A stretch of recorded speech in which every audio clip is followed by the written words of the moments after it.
ಆತ್ಮೀಯ ವಿದ್ಯಾರ್ಥಿಗಳೇ, ಜಯಶ್ರೀ ಗುಡ್ಡರ್ ಯೂಟ್ಯೂಬ್ ಚಾನಲಕ್ಕೆ ತಮಗೆಲ್ಲ ಸ್ವಾಗತ. ಇವತ್ತಿನ ದಿನ ನಾನು ಪ್ರಥಮ ಭಾಷೆ ಕನ್ನಡ 8ನೆಯ ತರಗತಿಯ ಗದ್ಯಪಾಠ 8 ಸಪ್ತಾಕ್ಷರಿ ಮಂತ್ರ ಗದ್ಯ ಭಾಗದ ಪ್ರಶ್ನೋತ್ತರಗಳನ್ನು ಚರ್ಚಿಸುತ್ತಾ ಹೋಗುತ್ತೇನೆ. ಈ ವಿಡಿಯೋವನ್ನು ಕೊನೆಯ ತನಕ ನೋಡಿ, ಲೈಕ್ ಮಾಡಿ, ಶೇರ್ ಮಾಡಿ, ಸಬ್ಸ್ಕ್ರೈಬ್ ಆಗುವುದನ್ನು ಮರಿಬೇಡಿ. ಈ ಗದ್ಯಪಾಠವನ್ನು ಬರೆದ ಲೇಖಕರು ಲಕ್ಷ್ಮೀನಾರಾಯಣಪ್ಪ. ಉಡುಪಿ ಜಿಲ್ಲೆಯ ಕಾರ್ಕಳ ತಾಲೂಕಿನಲ್ಲಿರುವ ನಂದಳಿಕೆಯ ಶ್ರೀ ಮಹಾಲಿಂಗೇಶ್ವರ ದೇವಳದಲ್ಲಿ ಮಾಲೆಗಾರನಾಗಿರ್ತಕ್ಕಂಥ ಇವರು ತಂದೆ ಹೆಸರು ತಿಮ್ಮಪ್ಪಯ್ಯ ಹಾಗೂ ತಾಯಿ ಹೆಸರು ಮಹಾಲಕ್ಷ್ಮಮ್ಮ ಅವರ ದಂಪತಿಗಳ ಮಗನೇ ಲಕ್ಷ್ಮೀನಾರಾಯಣಪ್ಪ. ಇವರು ಸುಮಾರು 1870 ಜನವರಿ 24ರಂದು ಜನಿಸಿದ ಈತನನ್ನು ತಾಯಿ ಮುದ್ದಣ ಎಂದು ಮುದ್ದಿನಿಂದ ಕರೆಯುತ್ತಿದ್ದಳು. ಹೀಗಾಗಿ ಲಕ್ಷ್ಮೀನಾರಾಯಣ ಎಂದು ನಾಮಕರಣ ಮಾಡಿದ್ದರು. ಕನ್ನಡ ನಾಡು ಈತನನ್ನು ಮುದ್ದಣ ಎಂದು ಕರೆಯುತ್ತಿದ್ದರು. ಹೊಸಗನ್ನಡದ ಅರುಣೋದಯದ ಮಂಗೋಳಿ ಎಂಬ ಪ್ರಶಂಸೆಗೆ ಭಾಜನರಾದ ಮುದ್ದಣ್ಣ ಕವಿ ಪರಿಚಯವನ್ನು ನೋಡಿದ ನಂತರ ಈ ಪಾಠದ ಪ್ರಶ್ನೋತ್ತರಗಳನ್ನು ನೋಡುತ್ತಾ ಹೋಗೋಣ. ಗದ್ಯಪಾಠ 8 ಸಪ್ತಾಕ್ಷರಿ ಮಂತ್ರ. ಕೊಟ್ಟಿರುವ ಪ್ರಶ್ನೆಗಳಿಗೆ ಒಂದು ವಾಕ್ಯದಲ್ಲಿ ಉತ್ತರಿಸಿ. ಪ್ರಶ್ನೆ 1. ರಾಘವನ ಯಜ್ಞಾಶ್ವ ಯಾರ ಆಶ್ರಮವನ್ನು ಹೊಕ್ಕಿತು? ರಾಘವನ ಯಜ್ಞಾಶ್ವ ಅರಣ್ಯಕ ಋಷಿಮುನಿಯ ಆಶ್ರಮವನ್ನು ಹೊಕ್ಕಿತು. ಮನೋರಮೆಯಲ್ಲಿ ಮೂಡಿದ ಸಂದೇಹವೇನು? ಸಾವಿರ ಸಂಖ್ಯೆಯಲ್ಲಿ ಬಂದ ಸೈನಿಕರಿಗೆ ಭೋಜನವನ್ನು ನೀಡಲು ಅರಣ್ಯಕ ಮುನಿಗೆ ಹೇಗೆ ಸಾಧ್ಯವಾಯಿತು ಎಂದು ಮನೋರಮೆಯಲ್ಲಿ ಮೂಡಿದ ಸಂದೇಹ. ಪ್ರಶ್ನೆ 3. ಮುನಿಗಳಲ್ಲಿರುವ ಮಂತ್ರದ ಶಕ್ತಿ ಯಾವುದು? ಉತ್ತರ: ಬೇಡಿದ ವಸ್ತುವನ್ನು ನೀಡುವ ಮಂತ್ರಶಕ್ತಿ ಮುನಿಗಳಲ್ಲಿದೆ. ತಪಸ್ವಿಗಳಿಗೆ ಬೇರೆ ಗೊಡವೆ ಇಲ್ಲದಿರಲು ಕಾರಣವೇನು? ಬೇಡಿದ ವಸ್ತುವನ್ನು ನೀಡುವ ಮಂತ್ರಶಕ್ತಿ ಮುನಿಗಳಲ್ಲಿ ಇರುವುದರಿಂದ ತಪಸ್ವಿಗಳಿಗೆ ಬೇರೆ ಗೊಡವೆ ಇಲ್ಲದಿರಲು ಕಾರಣ. ಪ್ರಶ್ನೆ 5. ಮುದ್ದಣ್ಣನಿಗೆ ಸಿದ್ಧಿಸಿದ ಮಂತ್ರದ ಹೆಸರೇನು? ಮುದ್ದಣ್ಣನಿಗೆ ಸಿದ್ಧಿಸಿದ ಮಂತ್ರ ಭವತಿ ಭಿಕ್ಷಾಂದೇಹಿ. ಕೊಟ್ಟಿರುವ ಪ್ರಶ್ನೆಗಳಿಗೆ 2-3 ವಾಕ್ಯದಲ್ಲಿ ಉತ್ತರಿಸಿ. ಪ್ರಶ್ನೆ 1. ತನ್ನ ಆಶ್ರಮಕ್ಕೆ ಬಂದ ಅತಿಥಿಗಳನ್ನು ಅರಣ್ಯಕ ಮುನಿ ಹೇಗೆ ಸತ್ಕರಿಸಿದನು? ತನ್ನ ಆಶ್ರಮಕ್ಕೆ ಬಂದ ಅತಿಥಿಗಳನ್ನು ಅರಣ್ಯಕ ಮುನಿ ಬಂದವರಿಗೆ ಕೈಗೆ ಕಾಲಿಗೆ ನೀರು ಕೊಟ್ಟು ಕುಳ್ಳಿರಿಸಿ ಅವರಿಗೆ ರುಚಿಯಾದ ಊಟವನ್ನು ಉಣಬಡಿಸಿ ಹೂವಿನಿಂದ ಅಲಂಕರಿಸಿ ಪರಿಮಳ ಭರಿತವಾದ ಶ್ರೀಗಂಧವನ್ನು ಸಿಂಪಡಿಸಿ ಜೊತೆಯಲ್ಲಿದ್ದು ಅವರೊಡನೆ ಹಿತಕರವಾಗಿ ಮಾತನಾಡಿ ಉಪಚರಿಸಿದನು. ಪ್ರಶ್ನೆ 2. ಕವಿಗಳಿಗೆ ಒಲಿದಿರುವ ಮಂತ್ರದ ಮಹಿಮೆಯೇನು? ಕವಿಗಳು ತಮಗೆ ಒಲಿದಿರುವ ಒಂದು ಮಂತ್ರದಿಂದ 3 ಜಗವನ್ನು ನಾಶ ಮಾಡುವ, ಹೊಗಳುವ, ತೆಗಳುವ, ಕೊಳ್ಳುವ, ಆಳುವ, ತಾಳುವ, ಹೂಳುವ, ಹೇಳುವ, ಬಾಳುವ, ಶೃಂಗಾರವನ್ನು ವರ್ಣಿಸುವ ಶಕ್ತಿ ಇದೆ ಎಂದು ಕವಿಗಳ ಮಂತ್ರದ ಮಹಿಮೆಯನ್ನು ಕುರಿತು ಮುದ್ದಣ್ಣ ಹೇಳಿದ್ದಾನೆ. ಪ್ರಶ್ನೆ 3. ಮುದ್ದಣ್ಣನಿಗೆ ಒಲಿದ ಮಂತ್ರದ ಬಗ್ಗೆ ಮನೋರಮೆಯ ಪ್ರತಿಕ್ರಿಯೆಯೇನು? ಮುದ್ದಣ್ಣನು ತನಗೆ ಒಲಿದಿರುವ ಮಂತ್ರ ಭವತಿ ಭಿಕ್ಷಾಂದೇಹಿ ಎಂದು ಮನೋರಮೆಗೆ ಹೇಳಿದಾಗ ಅವಳು ಅರೆಮುನಿಸಿನಿಂದ, ಹೋಗು ರಮಣ, ನಿನ್ನ ಮಾತನ್ನು ಕೇಳಿ ನಾನು ನಿಜವೆಂದೇ ಭಾವಿಸಿದೆ. ನೀನು ಮೋಸದ ಕೊಂಕಿನ ಮಾತನ್ನು ಈ ರೀತಿಯಲ್ಲಿ ಹೇಳುತ್ತಿರುವೆ ಎಂದು ನನಗೆ ತಿಳಿಯಲಿಲ್ಲ. ನೀನು ಕವಿಯೋ ಅಥವಾ ಹಾಸ್ಯಗಾರನೋ ಎಂದು ಮನೋರಮೆ ಪ್ರತಿಕ್ರಿಯಿಸುತ್ತಾಳೆ. ಕೊಟ್ಟಿರುವ ಪ್ರಶ್ನೆಗಳಿಗೆ 5-6 ವಾಕ್ಯಗಳಲ್ಲಿ ಉತ್ತರಿಸಿ. ಪ್ರಶ್ನೆ 1. ಮುದ್ದಣ್ಣನು ಪರಿಹಾಸ ಮಾಡಿದನೆಂದು ಮನೋರಮೆಯು ಹೇಳಲು ಕಾರಣವೇನು? ಮುದ್ದಣ್ಣನು ಋಷಿಗಳಿಗಿರುವಂತೆ ತನಗೂ ಮಂತ್ರಶಕ್ತಿ ಒಲಿದಿದೆ ಎಂದು ಮನೋರಮೆಗೆ ಹೇಳುತ್ತಾನೆ. ಅದನ್ನು ಅವಳು ನಿಜವೆಂದೇ ಭಾವಿಸಿ ಆ ಮಂತ್ರ ಯಾವುದು ಎಂದಾಗ ಅವನು, ಆ ಮಂತ್ರವನ್ನು ನಿನಗೆ ಹೇಳುತ್ತೇನೆ, ಆದರೆ ಅದನ್ನು ಬೇರೆ ಯಾರಲ್ಲೂ ಹೇಳಬಾರದು ಎಂದು ಅವಳಲ್ಲಿ ಮತ್ತಷ್ಟು ಕುತೂಹಲ ಕೆರಳಿಸುತ್ತಾನೆ. ಯಾರಲ್ಲಿಯೂ ಹೇಳುವುದಿಲ್ಲ ಎಂದು ಆಣೆ ಮಾಡುತ್ತಾಳೆ. ಆಗ ಅವನು ತನಗೆ ಒಲಿದಿರುವ ಮಂತ್ರ ಭವತಿ ಭಿಕ್ಷಾಂದೇಹಿ ಎಂದು ಹೇಳುತ್ತಾನೆ. ಅದನ್ನು ಕೇಳಿ ಮನೋರಮೆಗೆ ನಿರಾಸೆಯಾಗುತ್ತದೆ. ಆದ್ದರಿಂದ ಅವಳು, ನೀನು ಕೊಂಕಿನ ಮಾತನ್ನು ಈ ರೀತಿಯಲ್ಲಿ ಹೇಳುತ್ತಿರುವೆ ಎಂದು ನನಗೆ ತಿಳಿಯಲಿಲ್ಲ. ನೀನು ಕವಿಯೋ ಅಥವಾ ಹಾಸ್ಯಗಾರನೋ ಎಂದು ಮುನಿಸಿನಿಂದ ಹೇಳುತ್ತಾಳೆ. ಪ್ರಶ್ನೆ 2. ಮುದ್ದಣ್ಣನಿಗೆ ಒಲಿದ ಮಂತ್ರವನ್ನು ತಿಳಿದುಕೊಳ್ಳುವ ವಿಚಾರದಲ್ಲಿ ಗಂಡ ಹೆಂಡತಿಯರ ನಡುವೆ ನಡೆದ ಸಂಭಾಷಣೆಯನ್ನು ನಿಮ್ಮ ಮಾತುಗಳಲ್ಲಿ ಬರೆಯಿರಿ. ಮುದ್ದಣ್ಣನು ಮನೋರಮೆಗೆ ಅಶ್ವಮೇಧ ಯಾಗದ ಕಥೆಯನ್ನು ಹೇಳುತ್ತಿದ್ದಾಗ ಯಜ್ಞದ ಕುದುರೆ ಅರಣ್ಯಕ ಎಂಬ ಋಷಿಯ ಆಶ್ರಮವನ್ನು ಪ್ರವೇಶಿಸಿದಾಗ ಆ ಋಷಿಯು ಶತ್ರುಘ್ನಾದ್ಯರನ್ನು ಸತ್ಕರಿಸಿದ ಬಗೆಯನ್ನು ವರ್ಣಿಸುತ್ತಾನೆ. ಆಗ ಮನೋರಮೆ, ಅರಣ್ಯಕ ಮುನಿ ಸಾವಿರ ಸಂಖ್ಯೆಯಲ್ಲಿ ಬಂದ ಸೈನ್ಯಕ್ಕೆ ಭೋಜನ ನೀಡಿ ತೃಪ್ತಿಪಡಿಸಿದನೇ? ಅವನಿಗೆ ಇದು ಹೇಗೆ ಸಾಧ್ಯವಾಯಿತು?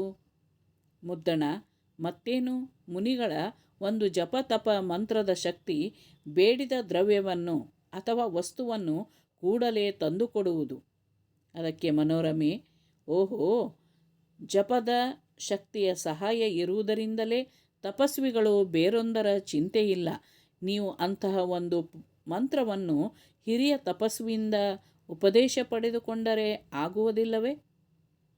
ಮುದ್ದಣ ಹೇಳಿದ, ನನ್ನ ಗುರುವಿನ ಕಡೆಯಿಂದ ನನಗೂ ಚಿಕ್ಕಂದಿನಿಂದಲೇ ಉಪದೇಶವಾಗಿದೆ. ಅದಕ್ಕೆ ಮನೋರಮೆ, ನನ್ನ ಪ್ರಿಯನೇ, ಅದು ಯಾವುದೋ ಆ ಮಂತ್ರವನ್ನು ನನಗೆ ಹೇಳು. ಮುದ್ದಣ ಹೇಳಿದ, ಎಲೆ ಹೆಣ್ಣೆ, ನೀನು ಯಾರಲ್ಲೂ ಎಂದೆಂದಿಗೂ ಹೇಳಬಾರದು. ಜೋಕೆ. ಅದಕ್ಕೆ ಮನೋರಮೆ, ನಿನ್ನಾಣೆ, ಕುಲದೇವರ ಮೇಲಾಣೆ, ಎಂದಿಗೂ ಬೇರೆಯವರಲ್ಲಿ ಹೇಳುವುದಿಲ್ಲ. ಅದಕ್ಕೆ ಮುದ್ದಣ ಹಾಸ್ಯದಿಂದ, ಭವತಿ ಭಿಕ್ಷಾಂದೇಹಿ ಎಂಬುದು ಇದೇ ಕವಿಗಳಿಗೆ ಸಿದ್ಧಿಸಿರುವ ಹೆಮ್ಮೆಯ ಸಪ್ತಾಕ್ಷರಿ ಮಂತ್ರವಾಗಿದೆ. ಅದಕ್ಕೆ ಮನೋರಮೆ ಅರೆಮನಸ್ಸಿನಿಂದ, ಹೋಗು, ನಿನ್ನ ಮಾತನ್ನು ನಿಜವೆಂದೇ ನಂಬಿದೆ, ನಿನ್ನ ಮೋಸದ ಮಾತನ್ನು ಅರಿಯದಾದೆ ಎಂದು ಈ ರೀತಿ ಇಬ್ಬರ ನಡುವೆ ಸಂಭಾಷಣೆ ನಡೆಯಿತು. ಕೊಟ್ಟಿರುವ ಪ್ರಶ್ನೆಗಳಿಗೆ 8-10 ವಾಕ್ಯಗಳಲ್ಲಿ ಉತ್ತರಿಸಿ. ಪ್ರಶ್ನೆ 1. ಶತ್ರುಘ್ನಾದ್ಯರನ್ನು ಅರಣ್ಯಕನು ಸತ್ಕರಿಸಿದ ವಿಚಾರದಲ್ಲಿ ಮುದ್ದಣ ಮನೋರಮೆಯರ ಮಧ್ಯೆ ನಡೆದ ಸಂಭಾಷಣೆಯನ್ನು ನಿಮ್ಮ ಮಾತುಗಳಲ್ಲಿ ಬರೆಯಿರಿ. ಉತ್ತರ.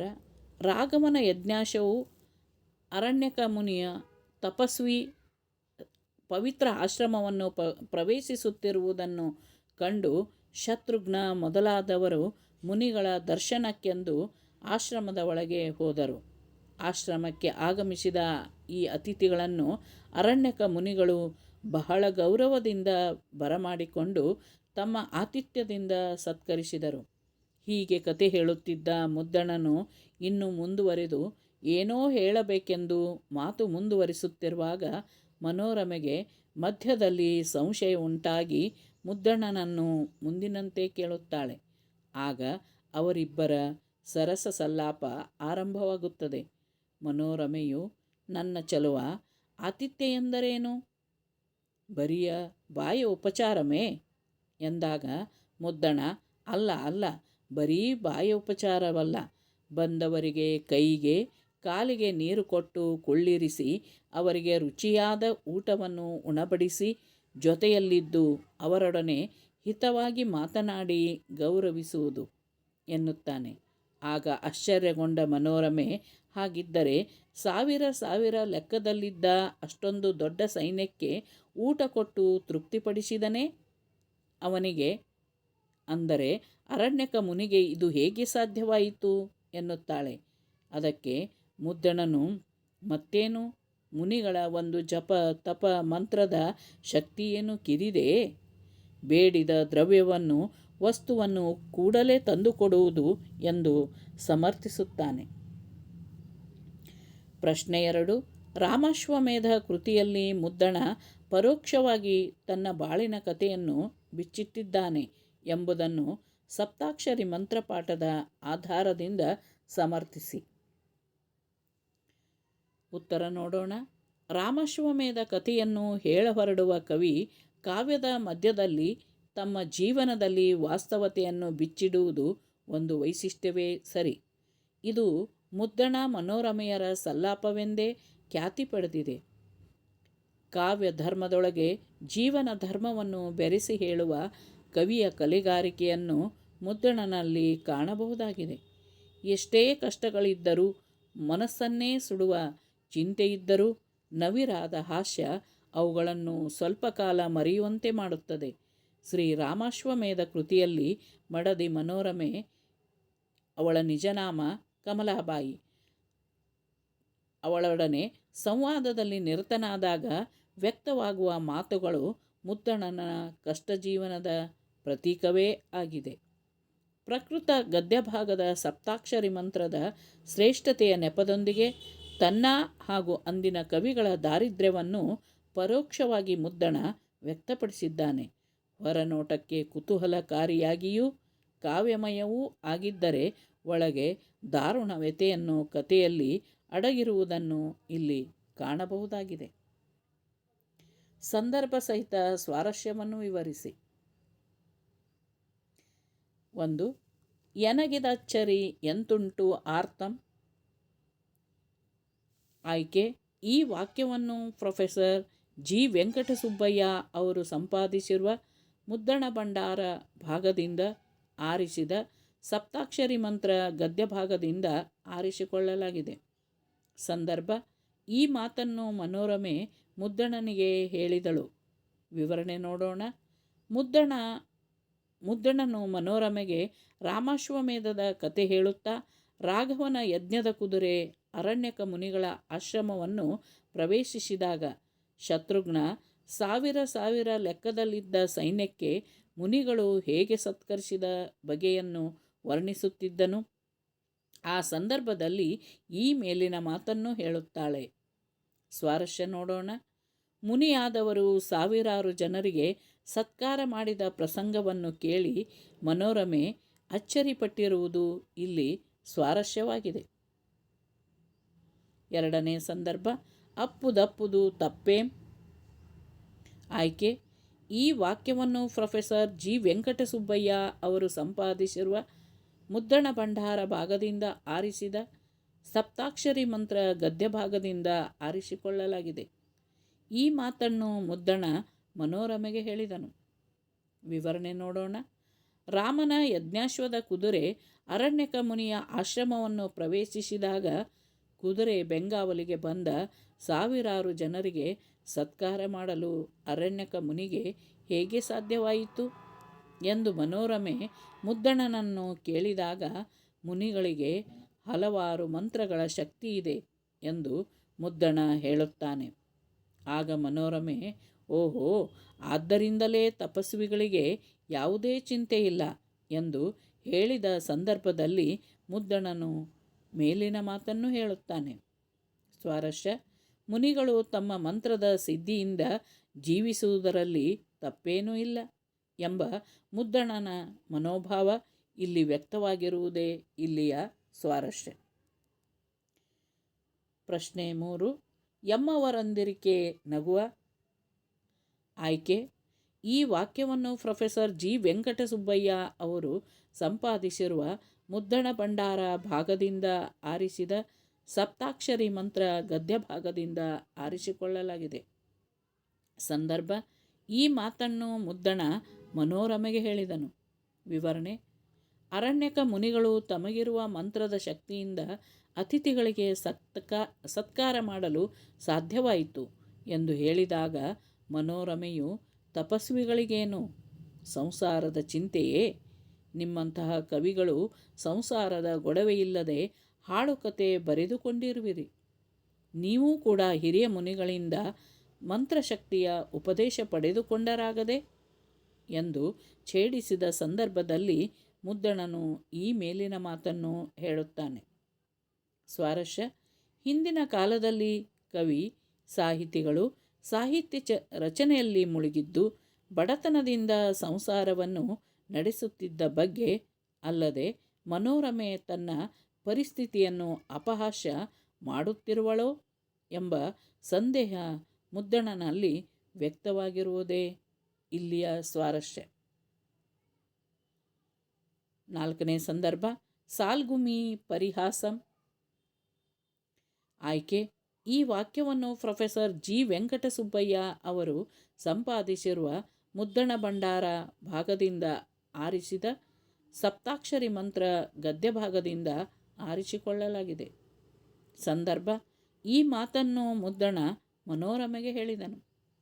ವಿವರಣೆ: ಮುದ್ದಣನು ತನಗೆ ಒಲಿದಿರುವ ಮಂತ್ರ ಭವತಿ ಭಿಕ್ಷಾಂದೇಹಿ ಎಂದು ಹೇಳಿದಾಗ ಮನೋರಮೆ ಹುಸಿ ಮುನಿಸಿನಿಂದ ನಿನ್ನ ಮಾತನ್ನು ನಿಜವೆಂದೇ ನಂಬಿದೆ. ನೀನೇನು ಕವಿಯೋ ಹಾಸ್ಯಗಾರನೋ ಎಂದು ಹೇಳುತ್ತಾಳೆ.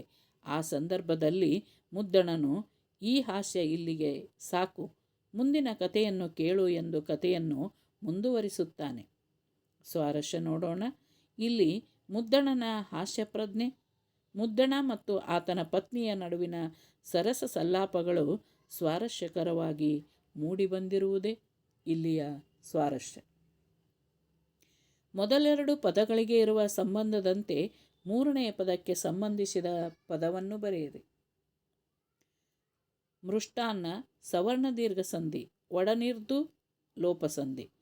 ಕಾವ್ಯ ಕಬ್ಬ, ಆಶ್ಚರ್ಯ ಅಚ್ಚರಿ. ಮನ್ನಿಸಿ ಪದದ ಅರ್ಥ ಗೌರವಿಸಿ, ಭಾವನ್ನ ಶ್ರೀಗಂಧ. 4ನೆಯ ಸಹಸಂಬಂಧ ಕುವೆಂಪು ಕುಪ್ಪಳ್ಳಿಯಲ್ಲಿ ಜನಿಸಿದರು, ಮುದ್ದಣ ನಂದಳಿಕೆಯಲ್ಲಿ ಜನಿಸಿದರು. ಪ್ರಾಯೋಗಿಕ ಅಭ್ಯಾಸ: ಕೊಟ್ಟಿರುವ ಸಮಾಸ ಪದಗಳನ್ನು ವಿಗ್ರಹಿಸಿ ಸಮಾಸವನ್ನು ಹೆಸರಿಸಿ. ಚಳಿಗಾಲ, ಚಳಿಯ ಪ್ಲಸ್ ಕಾಲ ಚಳಿಗಾಲ, ಕರ್ಮಧಾರೆಯ ಸಮಾಸ. ಯಜ್ಞತುರಂಗ, ಯಜ್ಞದ ಪ್ಲಸ್ ತುರಂಗ ತತ್ಪುರುಷ ಸಮಾಸ. ಬಾಯಿ ಉಪಚಾರ, ಬಾಯಿಯ ಪ್ಲಸ್ ಉಪಚಾರ ಬಾಯಿ ಉಪಚಾರ ತತ್ಪುರುಷ ಸಮಾಸ. ಸವಿಗೂಳು, ಸವಿಯಾದ ಪ್ಲಸ್ ಕೂಳು ಸವಿಗೂಳು ಕರ್ಮಧಾರೆಯ ಸಮಾಸ. ಮೃಷ್ಟಾನ್ನ, ಮೃಷ್ಟವಾದ ಅನ್ನ ಮೃಷ್ಟಾನ್ನ ಕರ್ಮಧಾರೆಯ ಸಮಾಸ. ಏಕಾಕ್ಷರಿ, ಏಕವಾದ ಅಕ್ಷರಿ ದ್ವಿಗು ಸಮಾಸ ಏಕಾಕ್ಷರಿ ದ್ವಿಗು ಸಮಾಸ. ಪಂಚಾಕ್ಷರಿ, ಪಂಚಗಳಾದ ಅಕ್ಷರಿ ಪಂಚಾಕ್ಷರಿ ದ್ವಿಗು ಸಮಾಸ. ಮೂಜಗ, ಮೂರು ಪ್ಲಸ್ ಜಗ ಮೂಜಗ ದ್ವಿಗು ಸಮಾಸ. ಸಪ್ತಾಕ್ಷರಿ, ಸಪ್ತಗಳಾದ ಅಕ್ಷರಿ ಸಪ್ತಾಕ್ಷರಿ ದ್ವಿಗು ಸಮಾಸ. ಮಕ್ಕಳೇ, ಇಲ್ಲಿಯವರೆಗೆ ಈ ವಿಡಿಯೋವನ್ನು ನೋಡಿದ್ದಕ್ಕಾಗಿ ಧನ್ಯವಾದಗಳು. ವಿಡಿಯೋವನ್ನು ಮತ್ತೊಬ್ಬರಿಗೆ ಶೇರ್ ಮಾಡುವುದನ್ನು ಮರಿಬೇಡಿ.